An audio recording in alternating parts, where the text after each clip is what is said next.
Basic banget, Ustaz. Nggak apa-apa. Nggak ada yang basic kalau kenapa. Yang basic tuh how to. Tapi malu juga nih nanya kayak gini sebenarnya. Kenapa harus Allah ya? Bukan, bukan. Kenapa? Kenapa di antara semua yang diperintahkan, yang paling diutamakan, yang selalu disebut-sebut sebagai tiang adalah sholat? Keren banget. Kenapa sholat? Keren banget.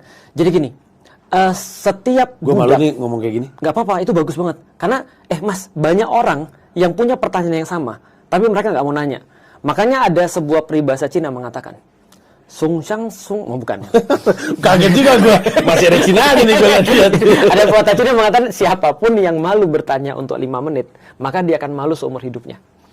Jadi kebanyakan kita tuh justru mereka bahkan nggak punya jawaban atas kenapa mereka harus bertanya.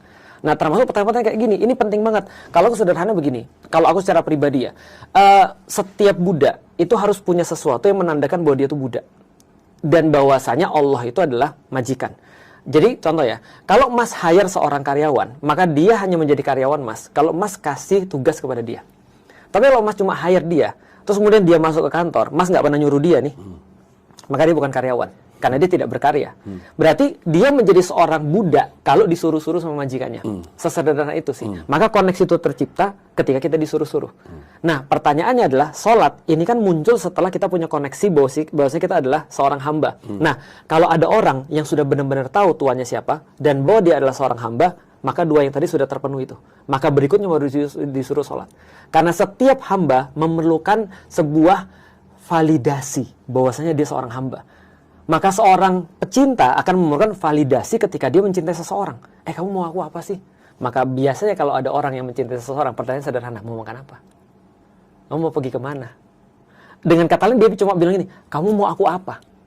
Maka ketika dia sudah punya rasa cinta itu, koneksi itu, maka dia bilang sama Allah, ya Allah, aku harus apa? Allah bilang, koneksimu terhadap aku yang paling penting adalah sholat. Maka pertanyaannya berganti, karena kita sudah menyelesaikan kenapa, pertanyaan berganti menjadi bukan kenapa harus sholat. Tapi pertanyaannya adalah, bagaimana cara sholat yang menyenangkan engkau ya Allah? Nah, itu jadi pertanyaan berganti itu, karena udah selesai kenapanya di sini. Nah, jadi meyakini ayat-ayat Allah atau membaca ayat-ayat Allah adalah membuat orang yakin bahwasanya Allah tuh di sini nih, posisinya bos. Dan juga membuat kita humble down, ini maksudnya adalah mensucikan diri kita.